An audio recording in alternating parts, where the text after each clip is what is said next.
नमस्कार, मैं हूं Vijay Kumar Shukla. Finally Iran, Israel और अमेरिका का जो ये युद्ध का ट्रायंगल चल रहा था, डोनाल्ड ट्रंप ने अपने अंदाज में, चार्ली चैपलिन के अंदाज में बंद करने की घोषणा कर दी। अब ये युद्ध कितने दिन तक बंद रहेगा, कितने दिन तक अभी चल सकता है, ये आने वाला वक्त बताएगा। लेकिन मुझे इन युद्ध के बीच में एक बड़ी मजेदार किताब का नाम याद आ रहा है। इसको लिखा है एंटनी सी सट्टन ने, the best enemy money can buy. मतलब आप अगर दोस्त को भले पैसे से नहीं खरीद सकते हो, लेकिन दुश्मन को आप पैसे से खरीद सकते हैं। और इसमें उन्होंने ये स्थापना किया है कि जो युद्ध होते हैं वो दिखता तो है कि दो देश आपस में लड़ रहे हैं, पर वास्तव में देश नहीं लड़ते हैं। वो युद्ध जो लड़े जाते हैं वो कंपनियों के बोर्ड रूम में और बैलेंस शीट पर लड़े जाते हैं। और उन्होंने इस किताब का एक बड़े मजेदार लाइन है, जो बड़ी चर्चित लाइन है। उन्होंने कहा कि एक पूंजीपति को मैं शुक्रवार को इसके लिए राजी कर सकता हूं कि शनिवार को क्रांति के लिए वो पैसा दे और रविवार को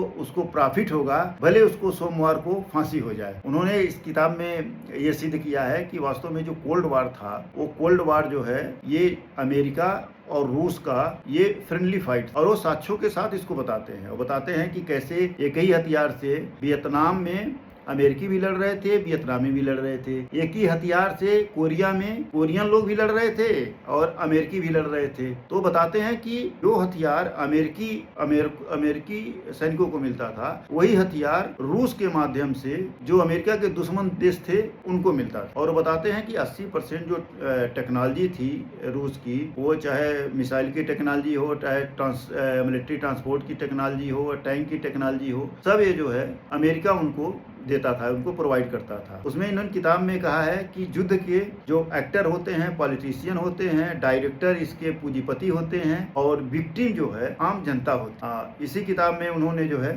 ये बताया है कि उस समय जो है केवल कैलिफोर्निया में सिलिकॉन का प्रोडक्शन होता था, पर सिलिकॉन बेस्ड के जो टेक्नोलॉजी थी सब रूस में थी उस समय। फिर इसी तरह कहते हैं कि जो मॉडर्न टेक्नोलॉजी है वो रबर पर आधारित थी, पर जो सोवियत संघ में रबर नहीं था, फिर भी वो टेक्नोलॉजी कहां से आ रही थी? ये बताते हैं कि सब अमेरिका से आ रही थी। तो ये इस किताब का वो है कि युद्ध जो है, जो लड़ा जाता है, वास्तव में प्रॉफिट के लिए लड़ा जाता है। और इस किताब को ऐसा नहीं कि कोई फिक्शन है, ये किताब उस समय के एग्रीमेंट, सीनेट के बयान, समझौते, कोर्ट के बयान, सारी चीजों को लेकर ये किताब लिखी गई है। आप भले इस किताब के स्थापनाओं से सहमत हो या असहमत हो, पर इस किताब के जो फैक्ट हैं वो वास्तव में सही है। जी, थैंक यू।